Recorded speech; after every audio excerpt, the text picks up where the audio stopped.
नमस्कार दोस्तों। देखिए, अब एक यही नैरेटिव बाकी रह गया था कि कांग्रेस पूरे देश से तो साफ़ हो ही रही है, साथ ही साथ शायद लोगों के दिलों से भी साफ़ होने की दिशा में बढ़ चुकी है। देखिए, मैंने पिछले अपने एक लाइव वीडियो में आपसे जब बात की थी, तो हमने बात की थी कि जम्मू कश्मीर में जो गुपकार डिक्लेरेशन बना है, एक गुपकार का अलायंस हुआ है, उसका हिस्सा कांग्रेस बनने जा रही है और कांग्रेस ने ये कह दिया है कि वो इसको समर्थन करेगी।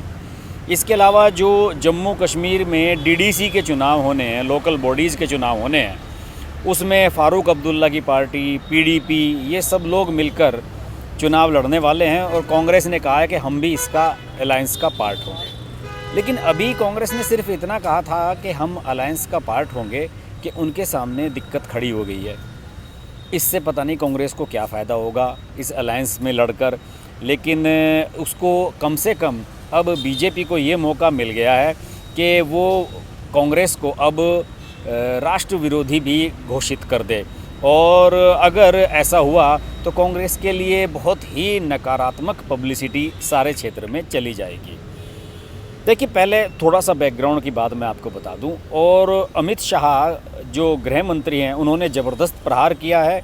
एक के बाद एक ट्वीट करके उन्होंने कांग्रेस को निशाने पर रखा है और उन्होंने ये कहा है कि कांग्रेस अब साफ बताते कि वो गुपकार गैंग उसके साथ हैं या नहीं। गुपकार गैंग उन्होंने नाम दे दिया है। आपको पता ही है, मैं आपको बैकग्राउंड का थोड़ा सा बता दूं कि जितने भी कश्मीर के दल थे, राजनीतिक दल, उन्होंने कुछ माह पहले ये कहा था कि हम लोग किसी भी तरह का पॉलिटिकल चुनाव या जो पॉलिटिकल डेवलपमेंट होगा यहाँ पर, उसका हम पार्ट नहीं होंगे। उन्होंने कहा था कि जब तक 370 की बहाली यहाँ नहीं की जाती जम्मू कश्मीर में, तब तक हम ना विधानसभा का चुनाव लड़ेंगे ना लोकसभा का चुनाव लड़ेंगे। और इस बात को लेकर पीडीपी, फ़ारूक अब्दुल्ला, सज्जाद लोन की पार्टी और दूसरी जितने भी लोकल दल हैं जम्मू कश्मीर के, सभी एक मत थे।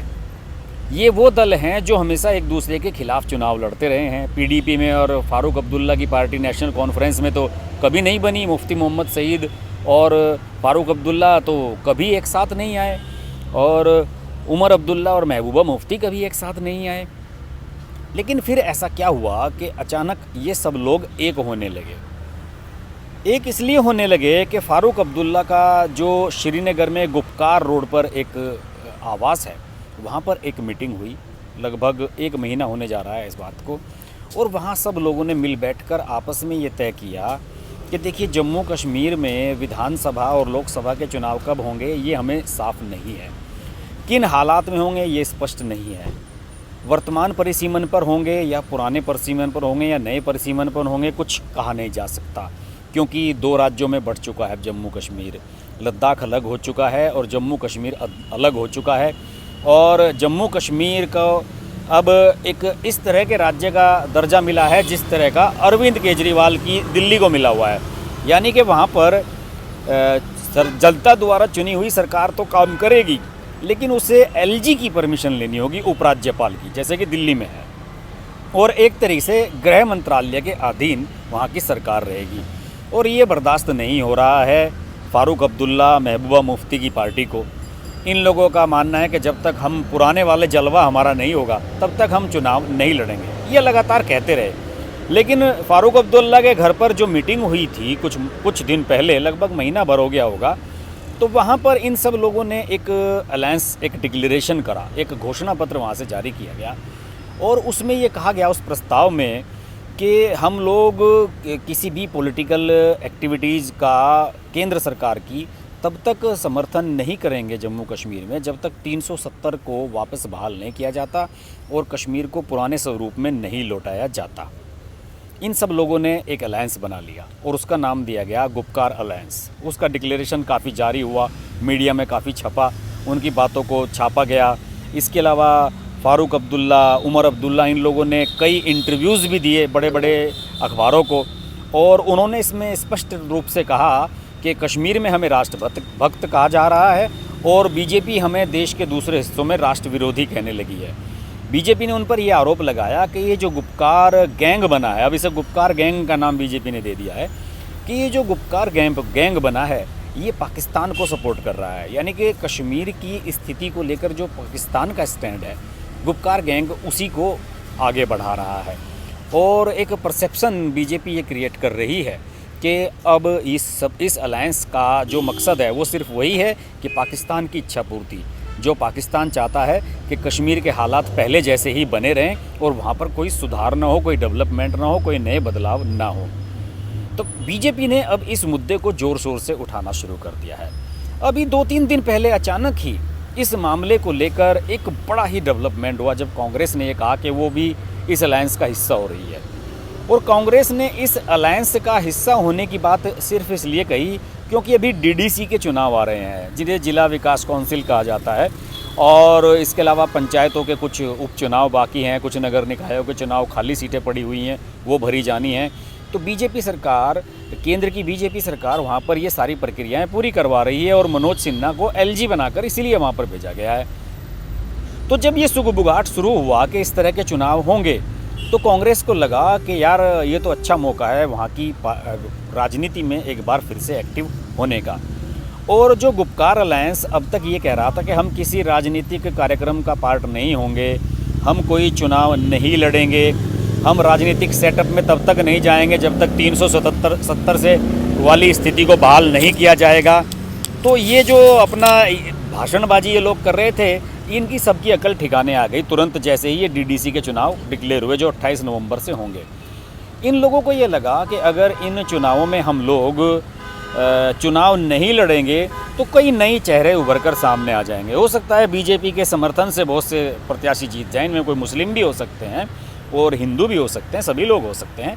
हो सकता है कि बीजेपी के समर्थन से ये लोग जीत जाएं और बाद में हमें मुश्किलों का सामना करना पड़े, क्योंकि कुछ नए फेस मैदान में आ जाएंगे तो जो हमारा कैडर है, हमारे लोकल लेवल के नेता हैं, उनका क्या होगा, क्योंकि विधानसभा और लोकसभा चुनाव की तो अभी यहाँ उम्मीद है नहीं। इस सब के बाद जब गुपकार अलायंस ने, जिस गुपकार गैंग मेरे मुंह से बार बार निकल रहा है क्योंकि बीजेपी वाले से सब गुपकार गैंग कहने लगे हैं और ये बोलना भी आसान है, गुपकार गैंग, गुपकार अलायंस या गुपकार डिक्लेरेशन कहना थोड़ा दिक्कत होती है उसमें। तो इसके बाद इन सब लोगों ने ये तय किया कि हम चुनाव लड़ेंगे। अब कांग्रेस भी इसमें कूद पड़ी है। कांग्रेस के कुछ नेता तो कह रहे हैं कि इसका हम पार्ट होंगे, लेकिन कुछ कह रहे हैं कि इसका पार्ट हम नहीं होंगे और बीजेपी इसे लेकर घेरने लगी है। रविशंकर प्रसाद ने अभी हारने घिरा और आज अमित शाह ने, जो गृह मंत्री हैं, उन्होंने सिलसिलेवार ट्वीट किए और कांग्रेस पर सवाल उठा रहे। उन्होंने जो अपने ट्वीट्स किए उनका लब्बो-लुबाब कुछ इस तरीके से है। कांग्रेस और गुपकार गैंग जम्मू और कश्मीर को वापस आतंक के युग में ले जाना चाहते हैं। वे दलितों, महिलाओं और आदिवासियों के वे अधिकार छीन लेना चाहते हैं जो हमने अनुच्छेद 370 हटाकर दिए हैं। यही वजह है कि देश की जनता उन्हें हर जगह रिजेक्ट कर रही है। जम्मू और कश्मीर हमेशा से भारत का आंतरिक हिस्सा रहा है। भारत के लोग राष्ट्रहित के खिलाफ बने किसी अपवित्र ग्लोबल गठबंधन को सहन नहीं करेंगे। उनका टारगेट गुपकार गैंग की तरफ है। या तो गुपकार गैंग देश के मूड के साथ चले, नहीं तो लोग उसे डुबो देंगे। तो उन्होंने इस तरह की बात कह दी है। अब कांग्रेस के जो लोकल नेता हैं, कांग्रेस के जो जम्मू कश्मीर के प्रदेश अध्यक्ष हैं, मैं उनका बयान पढ़ रहा था। उनका तो ये कहना था कि भाई देखिए, अभी हम लोगों ने ये तय नहीं किया है कि हम ये चुनाव लड़ेंगे या नहीं। इस बात को लेकर अभी अनिश्चितता है। लेकिन इस बात को लेकर महबूबा मुफ्ती काफ़ी नाराज़ हो गई हैं। महबूबा मुफ्ती ने अमित शाह के इन ट्वीट्स को सीरियसली लिया है और उन्होंने इन ट्वीट्स को कोट करते हुए लिखा है, पुरानी आदतें जल्दी जाती नहीं। पहले बीजेपी का नैरेटिव था कि टुकड़े टुकड़े गैंग से भारत की संप्रभुता को खतरा है और अब वे गुपकार गैंग का इस्तेमाल हमें एंटी नेशनल दिखाना चाहते हैं। बीजेपी खुद तो दिन रात संविधान का मखौल बनाती रहती है। खुद को मसीहा और राजनीतिक विरोधियों को आंतरिक और काल्पनिक दुश्मन बताकर प्रोजेक्ट करने की बीजेपी की चाल अब बासी हो गई है। बढ़ती बेरोजगारी और महंगाई की जगह अब लव जिहाद, टुकड़े टुकड़े और अब गुपकार गैंग पर राजनीतिक चर्चा होती है। और इस बात को लेकर उन्होंने कहा है कि अब गठबंधन में चुनाव लड़ना भी एंटी नेशनल हो गया है। बीजेपी चाहे तो सत्ता की भूख के लिए अब कितने ही गठबंधन कर ले, लेकिन हम यूनाइटेड फ्रंट बना लें तो पता नहीं कैसे देश हित का नुकसान हो रहा है। तो ये महबूबा मुफ्ती इस पर नाराज़ हो गई हैं। कांग्रेस अब चुप है। अभी राहुल गांधी नहीं बोल रहे हैं, सोनिया गांधी नहीं बोल रहे हैं उन्हें ये लग रहा है कि शायद हमसे गलती हो रही है।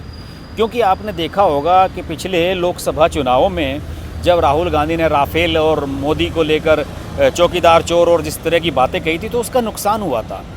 अलग से एक फीडबैक ये आया था कि नरेंद्र मोदी या देश विरोधी बात, जैसे राफेल को लोग सेना के सेंटिमेंट से जोड़ते हैं, राफेल को लोग एक गर्व मांग रहे हैं कि हमारी सेना में एक ऐसा प्लेन जुड़ने जा रहा है, एक फाइटर प्लेन जुड़ने जा रहा है, इसे लोग गर्व की बात मान रहे थे और आप उस पर सवाल उठा रहे हैं। इसकी निगेटिव पब्लिसिटी हुई और निगेटिव पब्लिसिटी की वजह से ये सारा कुछ खेल बिगड़ा और राहुल गांधी की छवि भी निगेटिव हुई। अब इस बारे में क्या करना चाहती है वहाँ पर कांग्रेस, ये स्पष्ट नहीं है, लेकिन इतना तय है कि अगर कांग्रेस ये चुनाव लड़ी तो निश्चित रूप से कांग्रेस की छवि खराब होने का खतरा है और कांग्रेस के प्रति लोगों के मन में निगेटिव पब्लिसिटी बन रही है।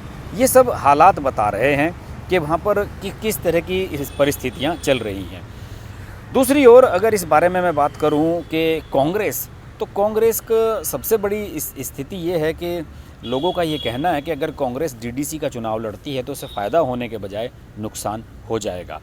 और इस बारे में मैं आपको बयान पढ़ रहा था, ये जो जम्मू के जो कांग्रेस नेता हैं उनका कहना है कि जम्मू में कांग्रेस के नेताओं का मानना है कि युवाओं को रोजगार और पूर्ण राज्य की बात पर सहमत किया जा सकता है और पहले इसी आधार पर काम भी किया जा रहा था, लेकिन हिंदू बहुलता वाले जम्मू में आर्टिकल 370 की बहाली की बात पर समर्थन हासिल करना बेहद मुश्किल है और इससे पार्टी को नुकसान के अलावा कुछ और नहीं होने वाला है। जम्मू कश्मीर कांग्रेस के अध्यक्ष गुलाम अहमद मीर ने अपने एक बयान में कहा है कि उन्हें अभी इस बात पर निर्णय लेना बाकी है कि पार्टी पूरे तरीके से अलायंस का हिस्सा बनेगी या नहीं। इससे पहले कांग्रेस गुपकार अलायंस की कई बैठकों में शामिल भी नहीं हुई थी। बहरहाल अब दबाव राहुल गांधी और सोनिया गांधी पर है कि गुपकार अलायंस का वो हिस्सा हैं या नहीं, लेकिन अगर वो गुपकार अलायंस का हिस्सा बने और डीडीसी के चुनाव लड़े तो आप समझ लीजिए कि ये बस कब्र में आखिरी कील साबित होगा कांग्रेस के और बीजेपी कांग्रेस को एंटी नेशनल साबित कर ही मानेगी। बहरहाल अभी 28 तारीख से चुनाव हो रहे हैं, इन चुनावों पर हमारी खास नज़र बनी रहेगी। हम इनको लगातार ट्रैक करते रहेंगे। आप भी हमारे साथ जुड़े रहिए, देखते रहिए हर्ष की बात लाइव। नमस्कार। अगर आपको हमारी वीडियो पसंद आई तो वीडियो को लाइक करें, चैनल को सब्सक्राइब करें और नोटिफिकेशंस के लिए बेल आइकन को प्रेस करें।